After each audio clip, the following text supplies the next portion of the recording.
Hey everyone, Howie and Kaylin from Pure Mind here again with a really fun topic. We're going to be debunking some of the biggest myths around ketamine treatment, and sometimes this kind of connects with psychedelic therapies as well. A lot of people jump into these and they can be super powerful and very transformative, but there can be some confusion about what's really going on. So we thought this would be fun to dive deeper into these and to share some of our perspectives from our own personal stories in relationship with these medicines, but also the hundreds, I think thousands of clients that we've worked with now. So, Kaylin, I know you have that list up. Do we want to dive right in? Yeah, let's dive in. And I will say, guys, today is really not about convincing anyone of anything. It's really just a space to give you proper information. Like how we shared, there's so much just dogma and fear and just misinformation around the medicine in specific. So we're hoping today this can be a space for you to really get some questions answered, kind of explore if this could be the next step for you.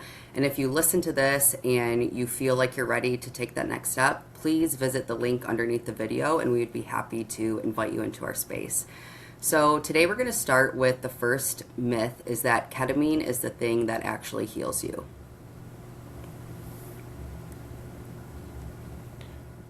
Yeah, and I think there are different situations and relationships with this medicine. It kind of depends on where you're entering the relationship. So, from one perspective, it does kind of help you break out of being lost at sea or drowning in the ocean, is one metaphor that I like to use. So, sometimes when we're really lost in challenges and we feel like we're struggling and suffering in our life, these different medicines like ketamine can help open up our system and remind us that the sun's still shining. So from that perspective, it's kind of like savior energy because it's like I was going to die if I kept going this way. And finally the clouds broke apart and I saw the sun was still there and it gave me hope to continue.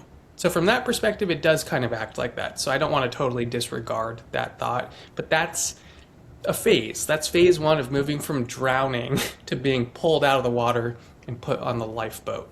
And from that perspective, you could kind of say that it saved you. But past that phase, now you're working more in relationship with the medicine.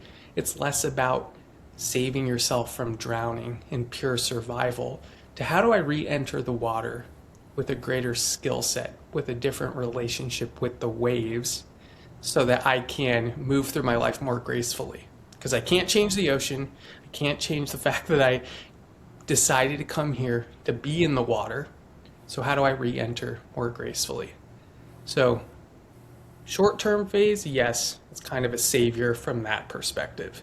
But past that, we want to move out of savior relationship into how do I become sovereign in my ability to navigate. Yeah, I love that. And I think for us, that's really what makes our program unique is we really focus on the relationship aspect.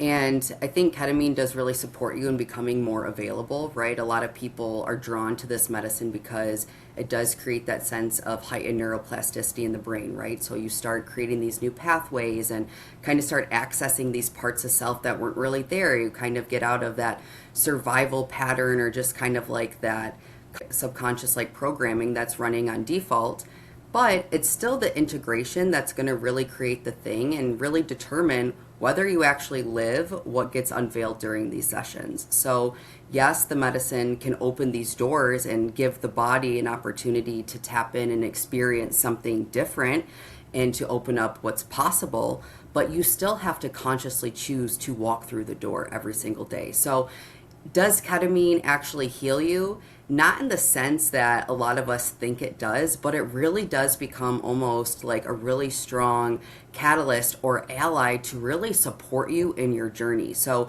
I think, again, if you can approach this from the sense of relationship and knowing that, you still have to do the work, then you're going to get really amazing results. But if you're looking at the medicine to do everything for you, then it can really only take you so far, right? We constantly talk about, having relief. And when you have been struggling for a long time, that's a really crucial piece, right? But after relief, if you want it to become your new baseline, well, then we really have to start looking at relationship. And I think that's where this myth really gets misunderstood.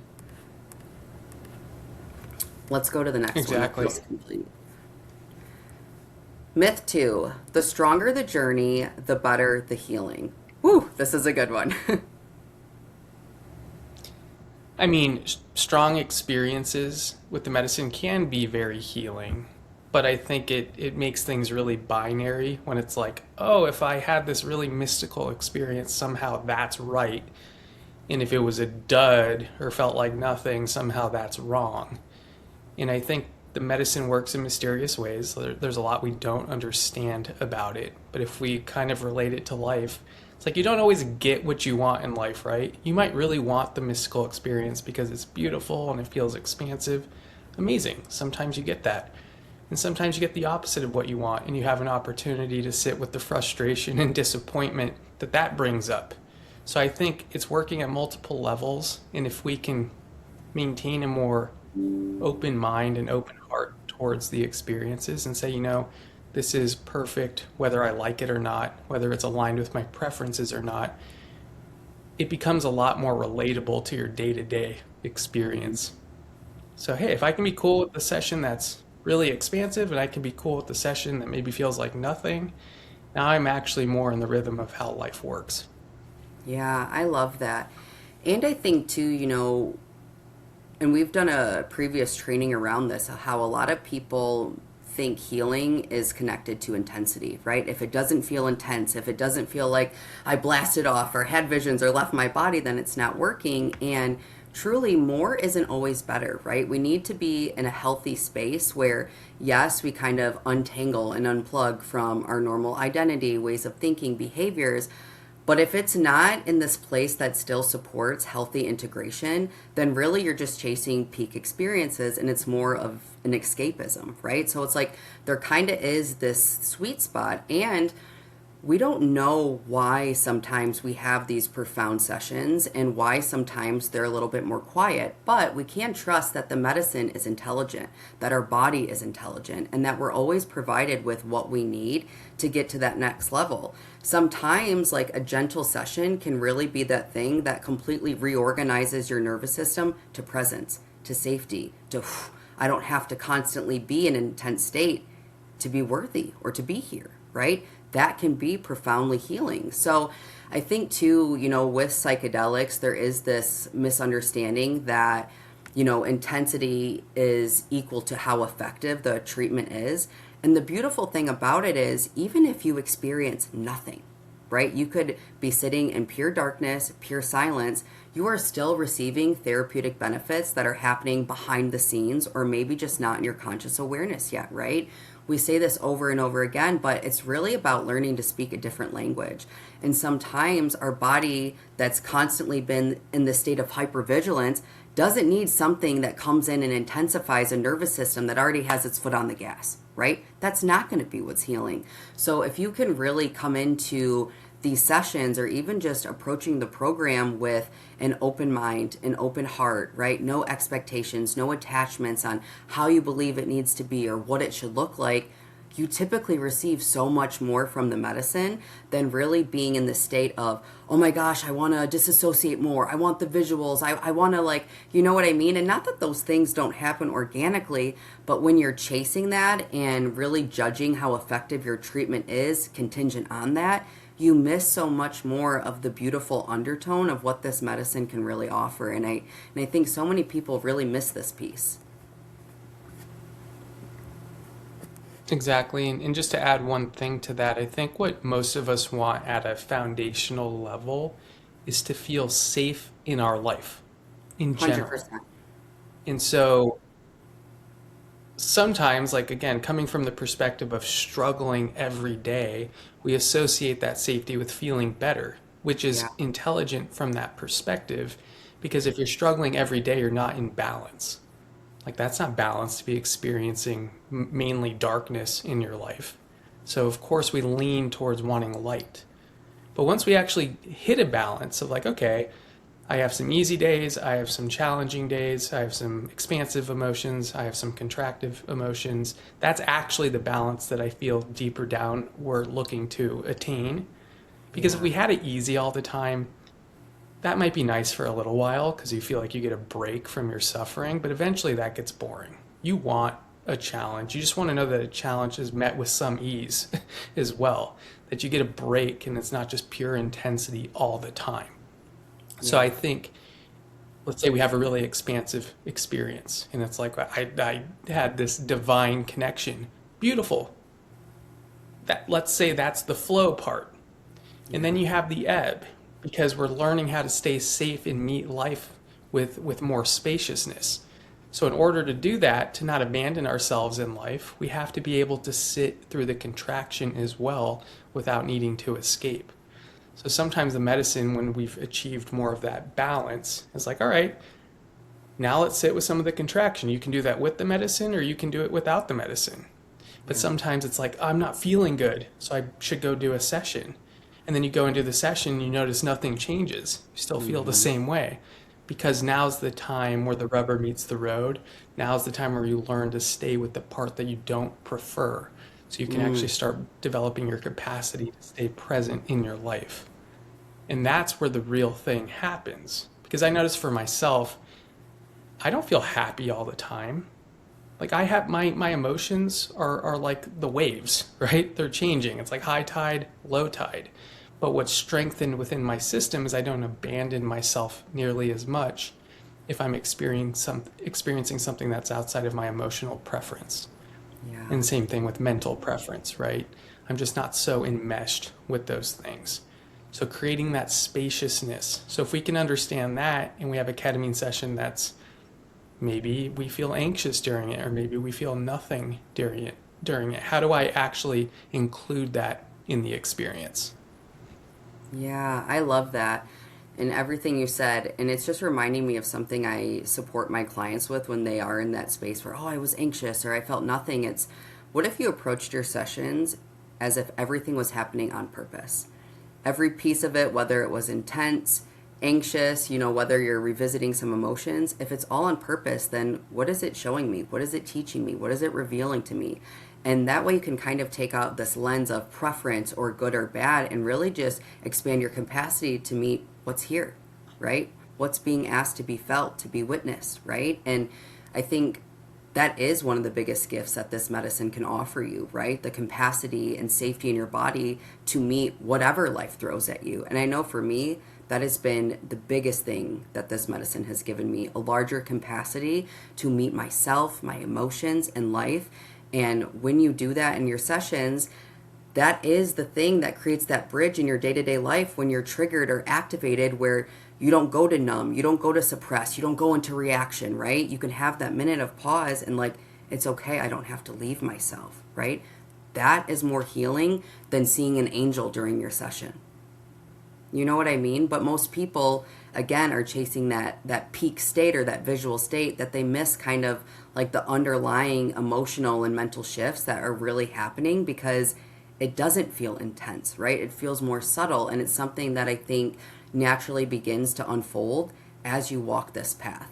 And I kind of want to tie in this next question as I'm speaking to this, because it's perfect. But one of the other myths is that if I don't feel much, it didn't work, right? So again, this is going into everything that we're saying. Just because you don't consciously feel a lot during your session doesn't mean that there aren't shifts happening in the body, in the psyche, in the nervous system. And I think that if you can think of these sessions almost as building blocks, right?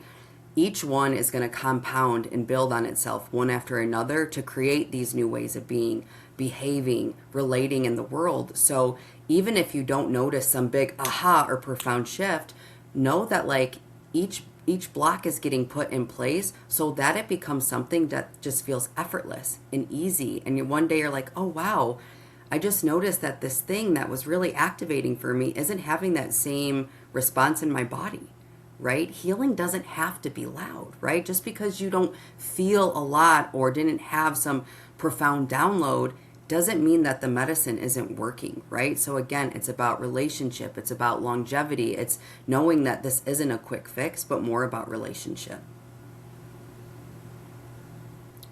Exactly. And in relationship, to me, is kind of a binary thing. You're either open to life or you're closed off to life. And every time we deny the body's experience or the mind's experience, the system shuts down.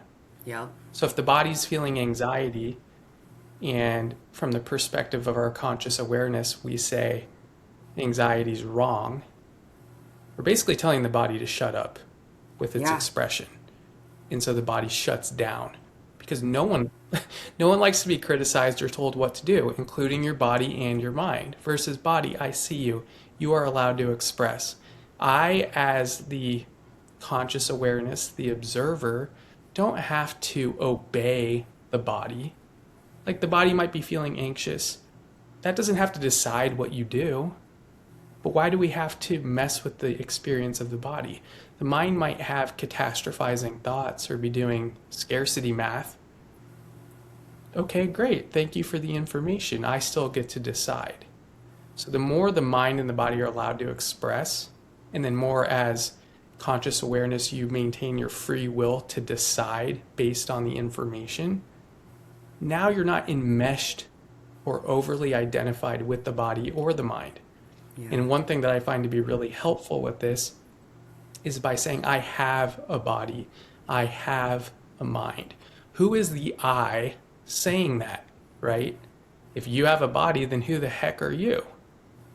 Well, you're the conscious awareness, you're the witness of the experience. So if you want to end the internal conflict, let the body fully express, let the mind fully express. You take that as information, and then you make a decision that's aligned with your values. If you can get to that point, you're going to make decisions from a lot more clarity. It doesn't mean you're going to nail everyone, right? And everything's going to just happen the way you want it to go. But when you really listen to all of it and you don't obey old information, you're going to make choices that are a lot more aligned with who you really are. Yeah, I love that. Let's go to the next one. Ketamine is actually just a form of escape that makes you forget your problems.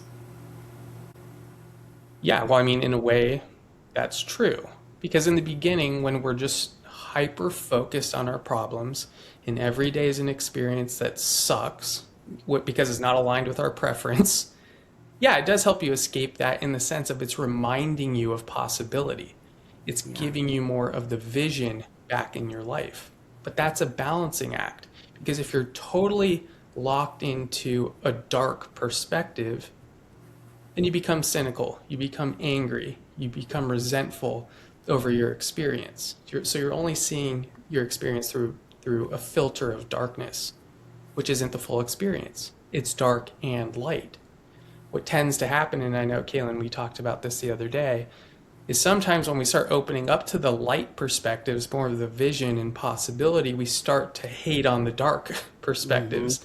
So we switch from being totally narrow banded focus on the dark to totally narrow banded focus on the light. So dark's now wrong and light's right. And so we kind of go through this whole switching of the scales, right? We're out of balance towards the dark, then we become out of balance towards the light. If you want to skip through that whole thing, just understand that the dark perspectives are more grounding, practical, based on your lived experience, right? It's like I've lived this life, and this is where these perspectives come from. Some of it's outdated, some of it's useful, but that's really what it's for. That's the intelligence in the more grounded perspectives. As you start opening up to more of the expansive perspectives, that's what taps you into possibility, in your Yeah. truth, and surrendering in these bigger ideas. But we still want to listen to both sides. We don't want to lose practicality just because we're tapped into our vision, right? We don't want to become distorted in our vision that we're totally just surrendered and not participating practically in our life. So if you can say, hey, I don't need to be so one-sided to just the grounded to where I don't believe in anything. But I also don't need to be on the other side where I dismiss all the practicalities of being a human. Yeah, I love that.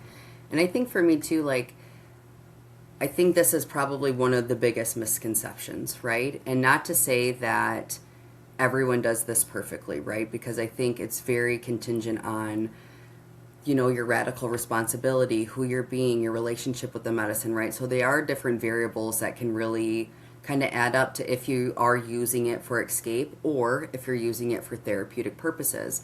I think that the people who really are doing this work and really doing it with the intention to heal, it's not really an escape, but it's an escape for how maybe you currently are relating to yourself, to your life, and to your problems. So all the things that, maybe you've been avoiding or running from and that you want to escape from, right? It creates this beautiful environment and space where you can see those things from almost like a different level of perspective, of consciousness, excuse me. And almost what I've noticed for myself is that I can revisit some of these things without the emotional or activation, right? I don't have that same energetic charge that I typically would. So it's not that I'm escaping my problems, but I am escaping like my nervous system response to those problems or the inner dialogue, right? So it's like when you kind of enter into that space, it's not about escaping or getting rid of them or away from them. It's more about exploring them from a different level than of perception than maybe you've had access to, right? And when you start expanding awareness, when you start expanding perception, that automatically is going to open you to new possibilities, doors, outcomes, just ways of even relating or having a relationship to the thing that you're trying to escape from in the first place, right? So is it really a form of escape? I don't think so. I think it's more of a doorway that you have to stop running from all the things in your life that you've been avoiding, but almost with this complete new like sense of like goggles or lens on so that you really can heal and begin to take the necessary actions and changes in your life to begin moving through whatever you're grappling with in the first place, right? Yeah, and to your point with the new perspective and kind of that more aerial view you get, it is kind of a way, an escape from the over identification with the body and the mind. It's like, okay, now I'm more merged with the observer or witness consciousness in this Mm-hmm. state.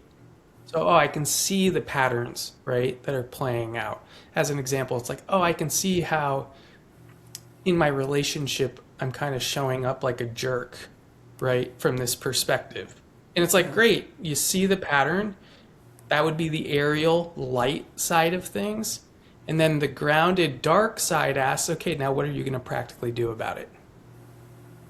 What's a step you can take to rectify that? It's like, well, I could do X, Y, and Z. Good, do it. But this is how they balance out. Like, people are always like, how do I change my behavior and all this stuff? It's by actually honoring the shadow side, because the shadow side's the one asking that question. Great, cool vision. What's practical about it? Yeah. How do we Yeah. bring this back to earth where the shadow exists? Because if you ask that question, you actually listen to that intelligence instead of hating on the shadow side, really viewing it as this is what grounds it. Now you get the benefit of both. And the more you tap into vision in the aerial view and bring it back down to earth in terms of practicality, the more you'll have access to, because you're a good grounding cord for the information. You take insight and you translate it into physical, behavioral, or action change. And so it's about simple steps from the grounded perspective because it's practical, right? It's heavier. From the aerial side, it's like you see the whole lay of the land, but you're not moving from that perspective. You're not in a body from that perspective. So I think it's really important to understand that both are so critically important in balance Yeah. if we want to use this medicine effectively and not feel like we need something from it. Yeah, and I feel like everything you're speaking to ties into the next myth about the medicine does all the work, right? And I think we've kind of touched on this throughout many of these myths, but you know, we know people, right? And I'm sure if you're listening, you know people who have done multiple sessions, multiple ceremonies, right? Retreat after retreat, all the ayahuasca, right? And you realize that their day to day life is completely unchanged, right? So why is that, right? If the medicine did all the work and the insights were enough, then all of us would be healed. Information isn't the same as embodiment, right? And we're in a day and age right now where information is everywhere. People have Google, Chat GPT. You can know a lot of things, right? All of us have access like this, instant. But that isn't the thing that actually creates transformation in the body, right? This is why in our program we so heavily focus on what are you doing in between sessions, right? What does your integration practice look like? Who are you choosing to be? Because it's one thing to touch these profound, insights, or to have these big awakenings around who you are and what you're here to do and aspects of yourself.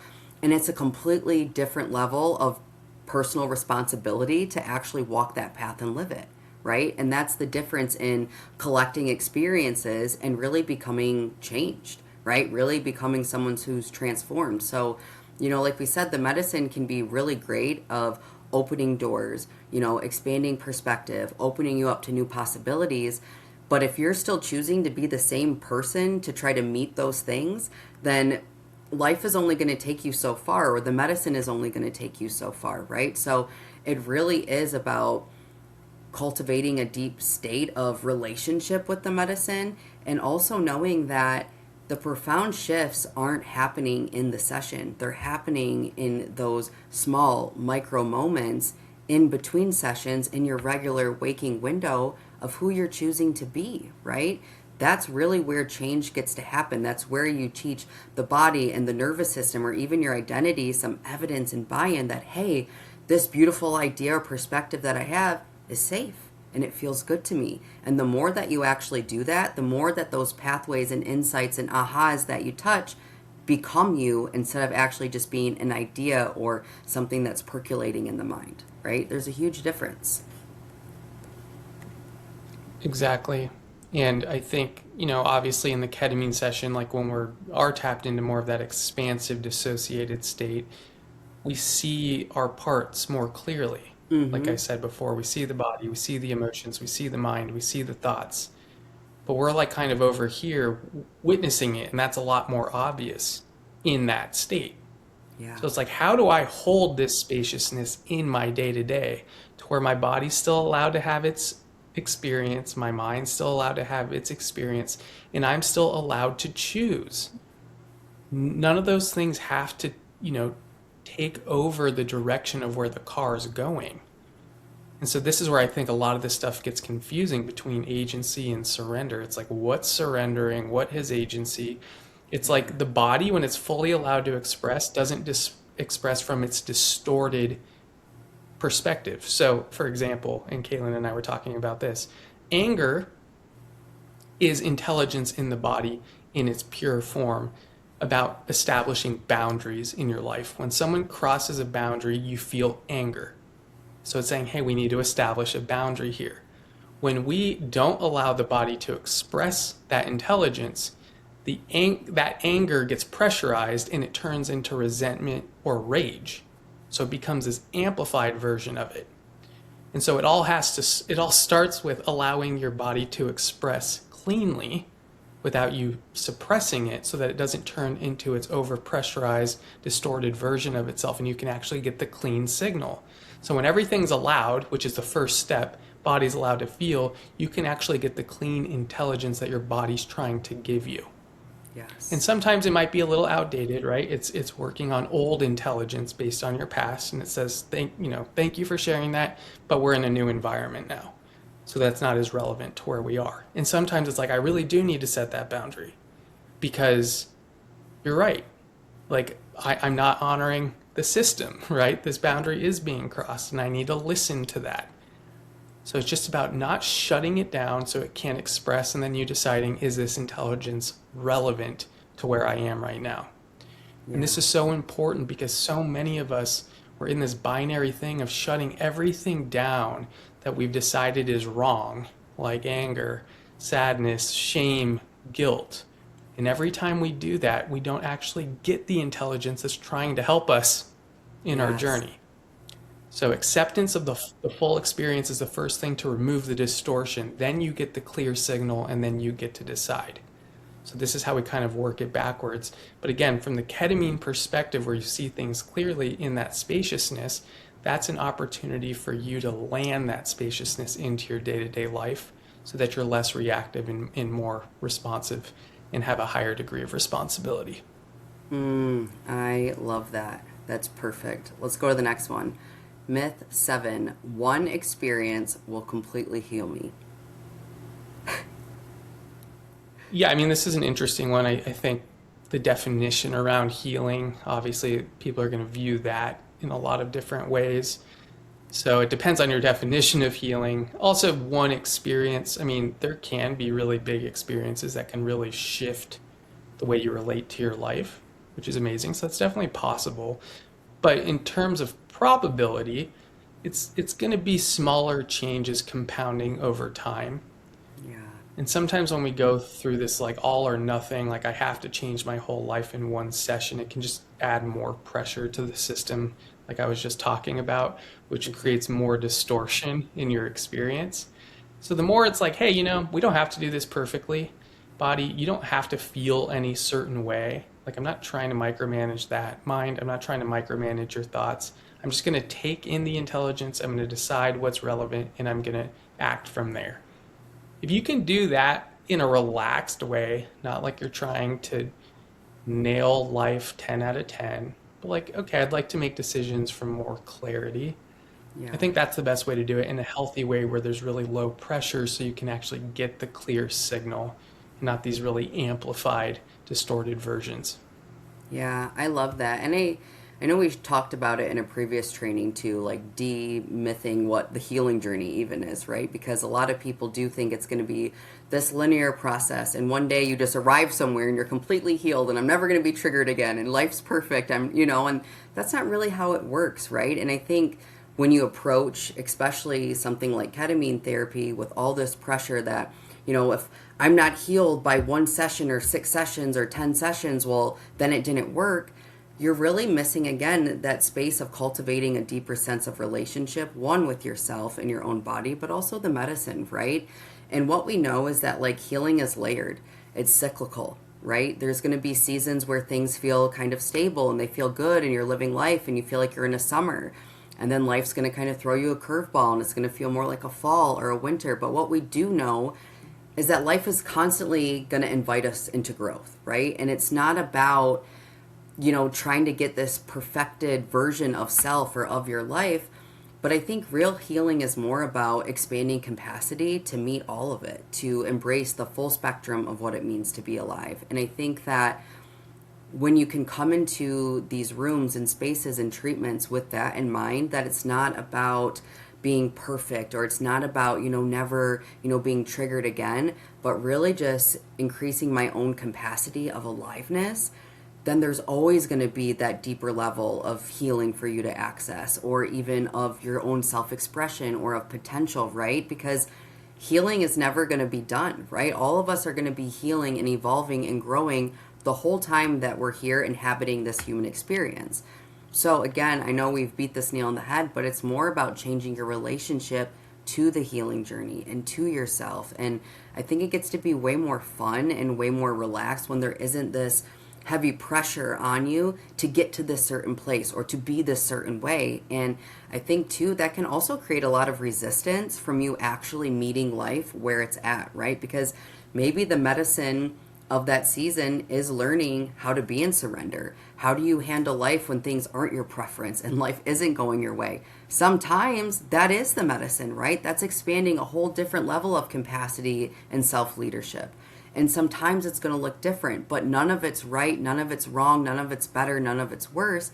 It's all a capacity game, right? And I think that I know we talk about it constantly, Howie and I, but for us, that's been the biggest thing where so many of these things where we felt like we couldn't meet fully or we couldn't stay with ourselves in, we've learned that like it's just activation, it's just sensation, right? It means nothing about me. Going back to what Howie was sharing, there's always a deeper intelligence trying to emerge, right? But when we're so resistant or rejecting it because it's anger and we feel like we shouldn't be angry, or we're not allowed to show people that we're vulnerable or cry, we miss so much about what the body is trying to communicate, and even more what it's just naturally trying to emote and express.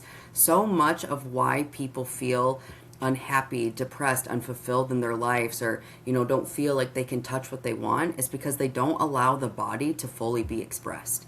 And when you create the right conditions and spaces where the body knows that it's allowed to feel whatever it wants to feel, you're allowed to meet yourself in life in such a different way, and it will actually propel you forward into such a deeper relationship with your own aliveness and what you truly say that you want, right?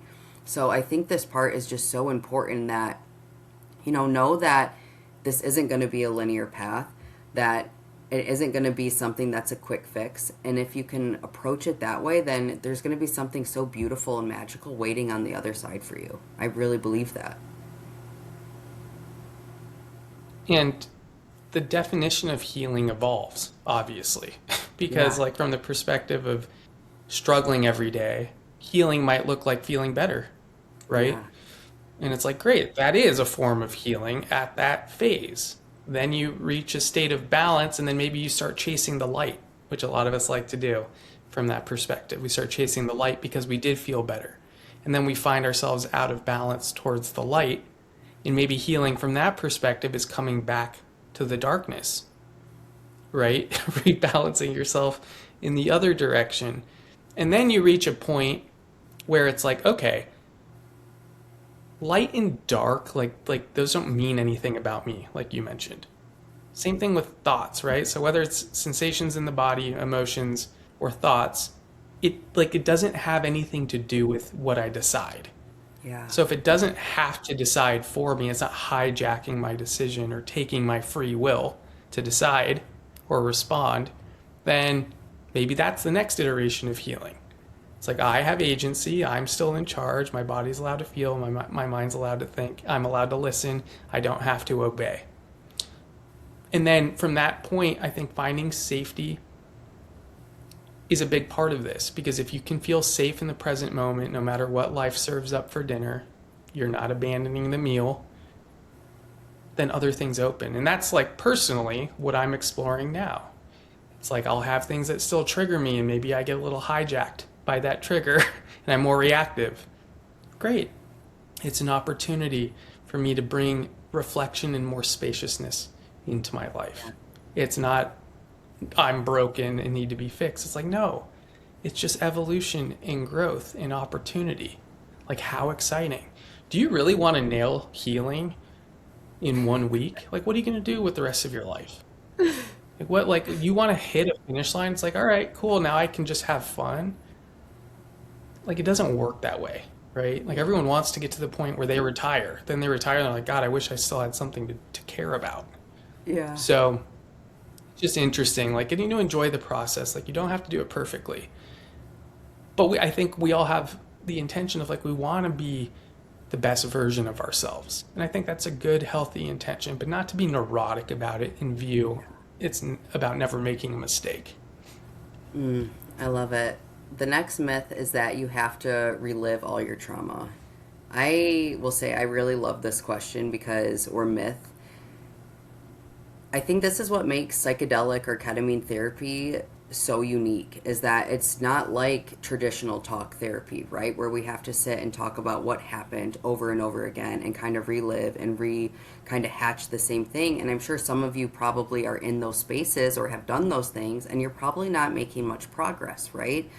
And I will say one of the greatest gifts I ever did was learn somatics and really learn how trauma influences and impacts our body, because it's not about the thing, right? Like, for example, let's say your dog died. It's not the fact that your dog died, right? And we don't need to talk about it a million times, but it's more about the energetic imprint that happened in the body in that moment. The moment that the soul fractured, the moment that something happened too fast or too quickly and your body never had time to really express it, right? So I think that what makes ketamine therapy so unique is that it's not about having to relive it, and not that sometimes memories don't still arise, because sometimes they do and sometimes they don't, right?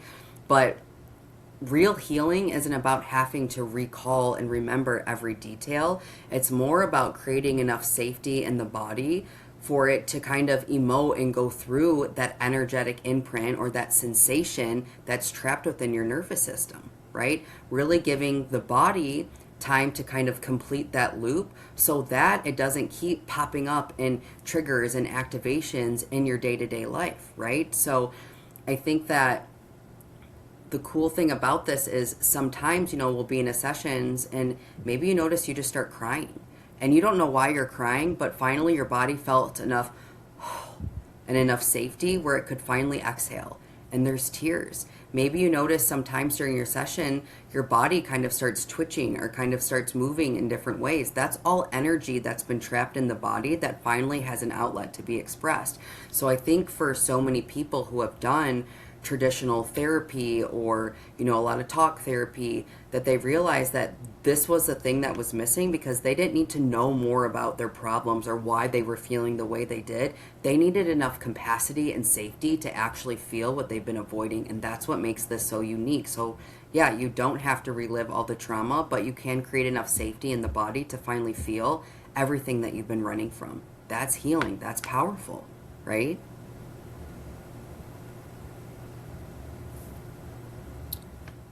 Yeah, I mean, the charge lives in the body, and depending on when you experience trauma or pain, like for instance, if you're a kid and you're traumatized or neglected, like you really don't have a lot of options.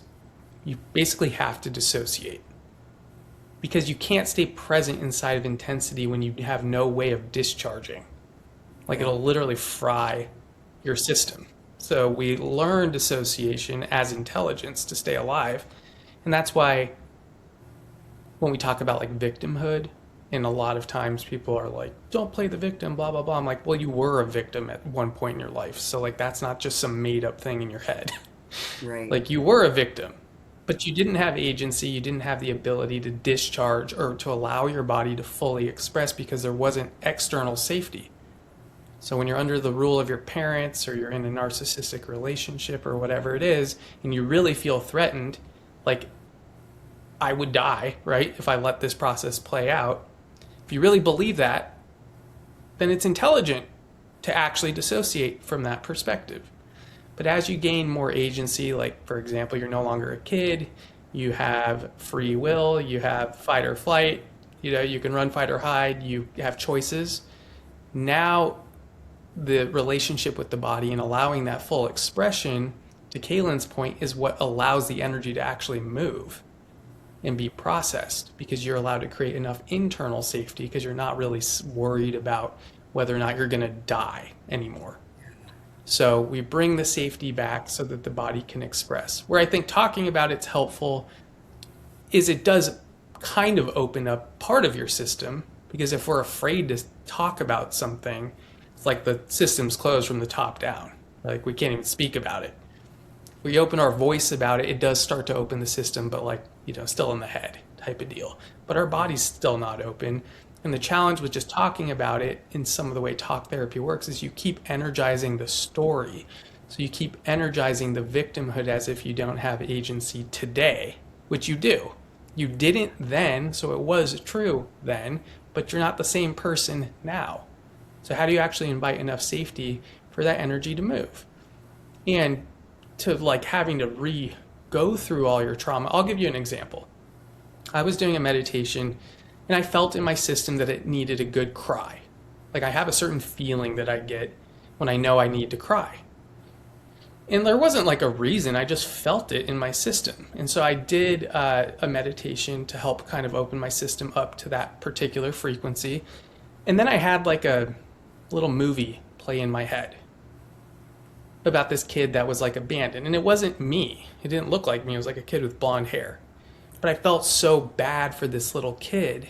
And like, so like the tears started coming. But the point I'm getting to is like that may or may not be relevant to my lived experience. I don't know. But who cares? It got the job done. Like that vision opened it up and I was able to release. And then I felt catharsis for my system discharging. So I think we get so like fixated on the story, but the story is often symbology just so the body can actually emote and express. So Yeah. whether it did happen, whether it didn't happen, does it really matter moving forward, or would you like the energy to just be processed so it doesn't keep dragging you down? Yeah. I think that's the more interesting thing. How can I open myself up? How can I create enough safety so that my body in its own time can let these things go? Yeah, and this next one ties into this beautifully. Feeling worse means it's not working. And I think we've kind of already touched on this, right? It's not that it's not working, it's really creating the channels where these unfinished experiences finally have space to move, right? So it's not uncommon that when you start this therapy that, sometimes you notice you feel a little bit more anxious or a little bit more fatigued, or, maybe you start kind of feeling a little sad and everyone's like, oh, this isn't working, it must be wrong for me. And it's not. It's just that it's finally giving the body time and room and space to really do what it's been wanting to do for years. It's been bracing, it's been protecting, it's been holding everything together. And the medicine starts creating these pathways and channels where it's like, oh, I actually don't have to hold all of this anymore, right? So, and again, like how is sharing, you don't have to know why you're feeling more anxious or why you're feeling sad, but can you just create enough space where you allow yourself to cry? And if you're angry, allowing yourself to be angry, because that's what the body's actually wanting. And then it's almost like we've shared this before, but it's like a hose that's been kinked. Once you start the therapy and that kind of gets unkinked, there's a flood of emotions, right? There's an array of emotions that come up, but then it kind of gets more balanced. It kind of gets more stable. So if you're someone who hasn't been connected to your body and isn't really connected to your emotion or sensations, then yeah, it's typical for you to feel a little bit more intense or a little worse at the beginning, but know that it's also just a phase and it does kind of find a new equilibrium or balance point in the therapy. But actually, this is a sign that the therapy is working beautifully for you. Not that it isn't working, that it's actually starting to get to the root of maybe the anxiety or depression or whatever it is. I really like that analogy of the kinked hose, because I think, and I like to use the dammed river, but similar idea, is that when we have resistance or we're judging things as right or wrong or working or not working, that's what we're doing, is we're kinking the hose. And so I think if we can start just looking at the experiences, it's perfect as it is. That doesn't mean perfect means I like it or it feels good. We're not talking about that stuff, or that my mind only has good thoughts about it. We're saying it's what's happening here. How can I be in relationship with what is without turning it into a right versus wrong? And I think this is really important, because that's what unkinks the hose, in my opinion. When you say this is what's here, I honor what's here. I don't have to like what's here. I don't get a gold star for pretending to be grateful for it right now. But it's what's here. How can I stay and not abandon myself? We keep that hose open. And then the energy is able to move. And as Kaylin mentioned, sometimes when the energy moves, a lot of the suppressed things have to move. A lot of the things that were so pressurized that they felt like they were screaming for attention finally get to show up. And it can feel a little volatile as that pressure dissipates. Again, if you're someone who suppressed anger and now you're just deeply in resentment and you're deeply in rage and frustration, well, it might come off a little strong in the beginning because there's a lot of pressure buildup in your system. But if we stop turning pressure into wrong, just pressure is a sign of repression or suppression. That's how pressure builds up. Oh, I opened the system, I unkink the hose, now the water gets to move. So rather than turning all these things into moral rights and wrongs, good and bad person for the way your body's feeling, and just like, it is what it is, how can I be more here and more accepting? That's how we keep the system open. And then again, from the perspective of deciding, we don't have to let a pressure release dictate our next decision. I mean, that sounds kind of ridiculous, right? Like you're going through a big hot mess moment and it's like, now let's decide from this hijacked perspective what to do next. So we want to keep the system open, allow energy to move, but still have enough spaciousness to decide from both a practical standpoint, right, the grounded dark side of things, and from the aerial expansive perspective of possibility, the light side of things. We want to consider both and decide from there. Yeah. The last little thing I want to add to this is, and I'm sure you would agree with this, from coaching thousands of people and walking them through these portal ways, is that most of this feeling of, being stuck or suffering really comes from this. It's our resistance to what is, right? When I shouldn't be feeling sad, I shouldn't be feeling angry, my life shouldn't look this way, right? And all that does is just keep adding layer and layer of resistance and separations from where you are at now and where you really desire to be, right? So again, I know we've expanded and talked on this topic many times throughout this training, but there isn't like a hierarchy of emotions. There aren't good emotions, there aren't bad emotions. It's simply sensation, it's information. And when we stop neglecting and rejecting the intelligence of the body, you get such deeper clarity and insight into how to really support yourself to be well resourced in the season, even when it's not your preference, right? So I think that if you're noticing like that you're coming up against these like edges and you keep getting to the same place and you're feeling kind of stuck, maybe it's time to really look at what is the thing that I'm resisting the most? What is the part of me that I'm rejecting? And what does that part of me need to be more supported and resourced? And that would be really healthy integration to really propel you forward. So I just wanted to add that last piece to that. Let's go to the next one. And well, just one thing I just thought that really clicked when you said that. That Yeah. feeling stuck is that pressure buildup, right? It's like the water's stuck because the hose is kinked. So it's like a real sensation of I can't move because the internal pressure is too great. But to your Yeah. point, that all has to do with the resistance to what is. Oh, I shouldn't be in this situation. Says who? That's the Yeah. situation you're in. It's like delusional for us to think it should be different than it actually is. Like we have any idea what that even means. And I know for myself, like I so desperately wanted to reach some future where I felt okay. And like the path I've taken, like some I've checked some of those boxes, some of those things I haven't, and some of the things I just don't even care about anymore because I feel safe in my own experience. Like I started to realize how many of those things came from a place of not feeling safe in the present moment. And once I felt safe, it was like those things weren't that relevant anymore. So Yeah. it's kind of like a bait and switch sometimes with life. And again, I think sometimes it's about rebalancing, sometimes it's about just learning to be with what is. And if you're actually cool with what is, do you really need it to be different? It's not that we don't have goals and mission, but that comes from a much greater place of clarity. It doesn't come from a place of trying to find safety in a future. So I think there's something interesting about that. Yeah, I love that. Let's go to the next one. And this is one that Howie and I talk about a lot. That once I'm healed, I will never struggle again. So I think, yeah, there's levels to this idea, and what do we mean by struggle? Now, when we layer resistance on top of our direct experience, it can make something that's challenging, maybe that you're struggling through, feel like suffering or insufferable or impossible. Like you're stuck, like you're carrying a 200-pound backpack and you're walking up a steep hill.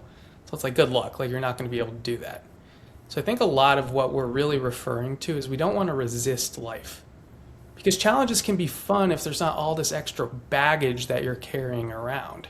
It's like, so what? It's a challenge. Like, I know I'm going to learn and grow, but I'm also carrying this heavy thing with me. Like, now this just absolutely sucks.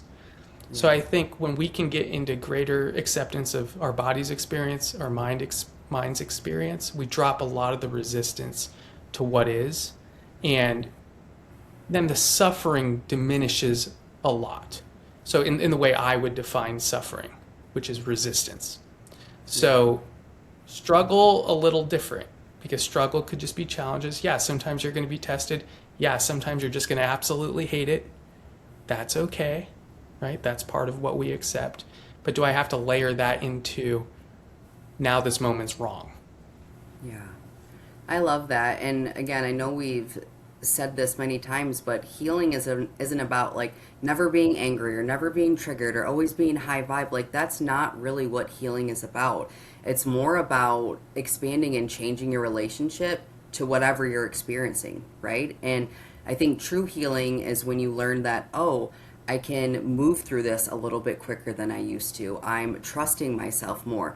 Oh, I notice that now my system has enough space and enough resource where I can actually stay open instead of collapsing or trying to disassociate or trying to numb, right? To me, that's real healing. Hello, we're all human here. I still have bad days. I still get angry. I still get triggered. But the way that I relate to those sensations and emotions are so much different than probably 5 years ago or 10 years ago, or what I make those seasons mean, right? To me, that's been the healing journey. It's not that it looks perfect and every day goes exactly as planned and I never, feel like I regress or get triggered or activated. But the way that I meet that and the way that I carry myself through it is completely different, right? And I think that when you can approach healing in that way, and when you realize that, hey, I'm still allowed to be human, right? I don't have to be this perfected self all the time, you really can then kind of relax and realize that, like, it's all okay, right? Who says that you aren't allowed to be sad anymore, right? That's one of the textures and tones of life. We came here to experience sadness. We came here to experience frustration. We came here to love and to grieve and to do all those things, right? So healing doesn't bypass the human experience, but it expands the capacity to be in your human experience and to be in your life in such a different way, right? So I think that the whole healing industry has really become, really westernized. And I think that it is really, like, to me, I'm always going to bring it back to relationship. Like, I will die on that soapbox. Healing is relationship. Life is about relationship. And when we can meet it and kind of approach it from that paradigm and perspective, it comes so much more or less about like trying to get somewhere or fix something, and really just about having safety and presence and capacity, right? There's the difference.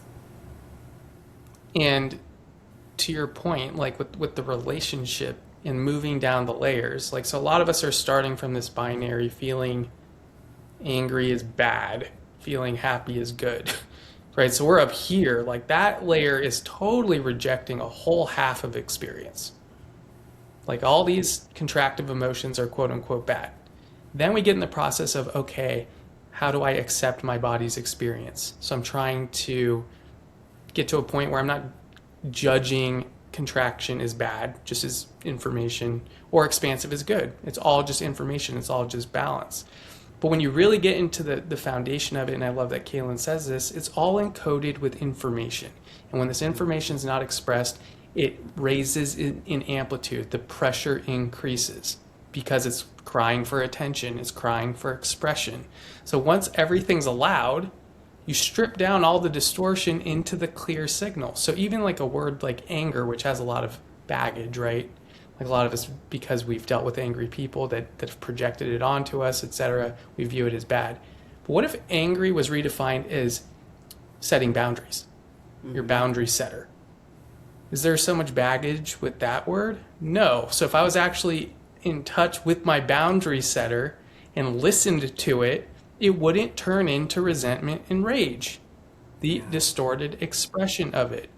So it starts with acceptance, but then getting into the true intelligence, and it totally changes the meaning of emotion, because it's like your body feels it, and then you're like, oh, it's giving me information that there's something I need to look at.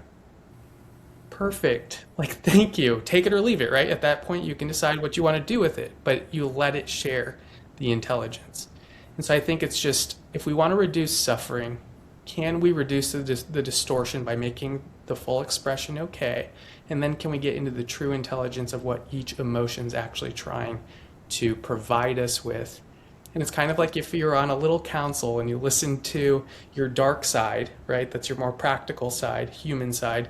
And then you listen to your light side, which is more of your possibility and expansive side. It says, okay, with all the information everyone shared, what's the decision I want to make that's most aligned with my truth?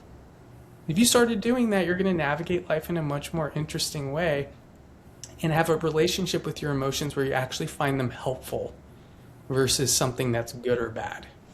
Yeah, I love that. That's perfect. So for our last myth, and I think this is such a good place to end it, is that ketamine is addictive. So there's different ways to think about addiction. So a lot of times I think people are associating it with, like, is it physically addictive, right? Right. Like opiates or some other recreational drugs, or even like alcohol, right? Like if you stop drinking and you're on a bender, it's like you're going to have big physical withdrawal. Yeah. So it's not really addictive from that standpoint, because like you can stop doing ketamine and it's not going to have a big rebound effect in your system. But Right. it can be psychologically addictive if you're someone that is not good with staying when they're uncomfortable and is always trying to escape. But you could replace ketamine with basically anything that you use to escape. So it kind of falls, in my opinion, more under that lens, is that it can be a tool for escape, just like doom scrolling on TikTok could be a tool for escape. I think it fits more into that category. Yeah, I completely agree with what you said, Howie, because I think it is a really kind of nuanced conversation. Because I think dependence in the physicality and like the physical body, like I think this question is implying, absolutely not. It's not going to do that, right? You're not going to have withdrawal. It's not going to do anything like physically in the body. However, I do see though with some clients or certain personalities where on a psychological level, yeah, it can become addictive, right? But this is why in our spaces we're so intentional about integration, structure, accountability, right? All the things that happen outside of the sessions, right? Because we don't want this to be something that is just a form of escape or have people who are constantly just renewing to chase peak experiences. And if that's what you want to do, like that's great. And you're missing so much more of what the medicine has to offer you, right? So I think too, there's an invitation here to be really radically honest with yourself. And this is why we're constantly checking in with our clients. You know, how are you feeling? You know, what's been moving? Is this still helpful for you? All these things to really try to help you have deeper insight into who you're being and your relationship with it, right? Because maybe it isn't for everyone, right? If you are that person who just wants to escape and just is chasing peak experiences and more ceremony and higher doses, then I don't think this is going to be the thing to change your life, right? So it's hard because it really is nuanced, but being addictive in the sense that it's going to have some like response in the body, no, it's not going to do that.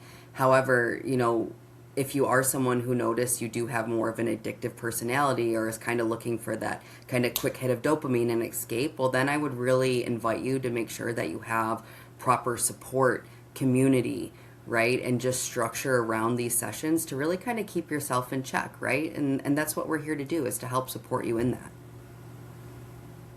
And the more you push the expansion with chasing peak states, because again, this is a balanced experience, you're going to have a pull down to balance it out.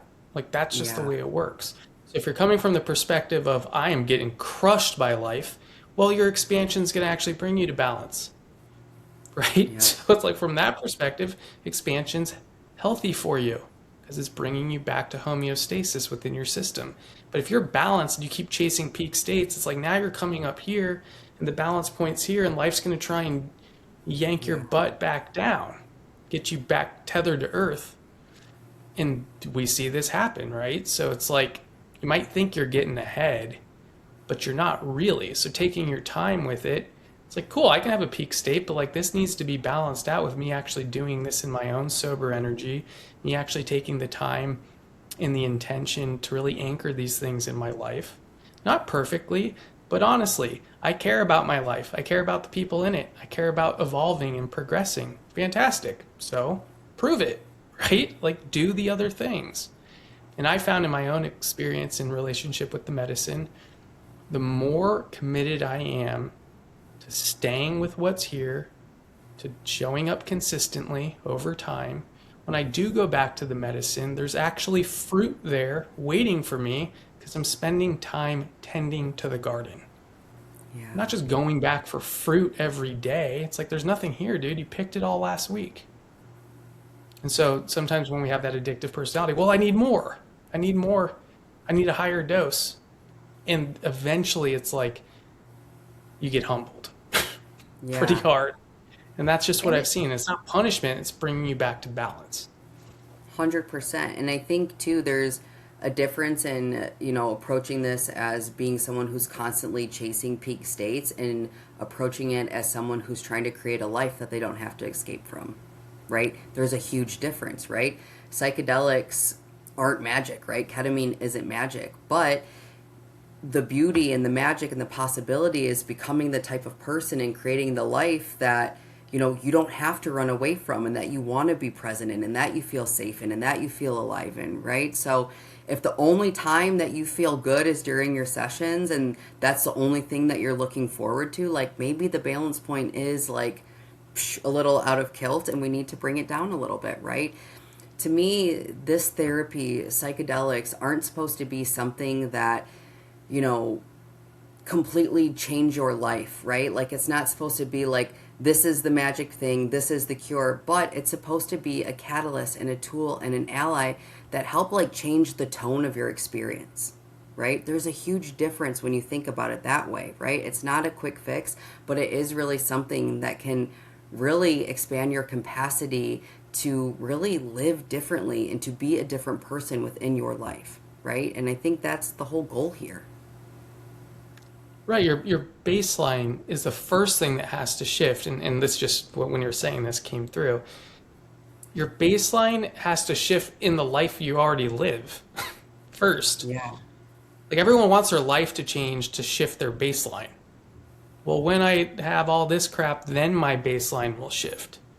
And it's like, no, you shift your baseline in what you're already given. Yeah. Show us that you can stay open to your life as it is. And if you're like, okay, cool, I'm open in my life, like I'm cool here, I don't need to escape it. The paradox of that is you're so unattached from some future identity because you're so okay with who you are and who you're becoming that it's almost like you open up Pandora's box. Yeah. Because it's like, look, I had a lot of challenges. I had a lot of circumstances that were outside of my preference. I had a lot of things that were distorted in my current experience. And I'm asking for everything to be different, but I haven't even opened up to what's here. It's like, Yeah. how does that even work? So, like, ketamine allows us to try it on, right? I get to try on an open system in my life. And this is what it feels like to be open to my life. Yeah. But I don't want my body to trust that it's just the ketamine that opens my system and then you're disempowered unless it's the drug. It's like, no, you can learn to open your system and we're sharing how to do it. It's just a posture towards your experience. If your body feels safe enough to express, your mind feels safe enough to think, and you as consciousness feel safe enough to decide without obeying any of it, that's how you keep the system open in general, because nothing's fighting anymore. Is there anything you wanted to add to that, Kaylin? No, I love that. I think that's complete. That's beautiful. So that Great. wraps up all of our myths for today. I hope that this training gave you some information to really become informed around ketamine therapy, around psychedelics, altered states, the importance of integration. And we currently have a community, have a program that we would love to invite you into where we really focus just not on the sessions or peak experience, but really becoming a person that's capable of living differently afterwards. So if you're curious about what that would look like, you can check out in the show notes. If you're on our community already and there's something that we didn't answer, we would love to have an opportunity to support you. So please post those under the video as well. Thank you so much. Thank you, Kaylin, and happy 4th to everyone.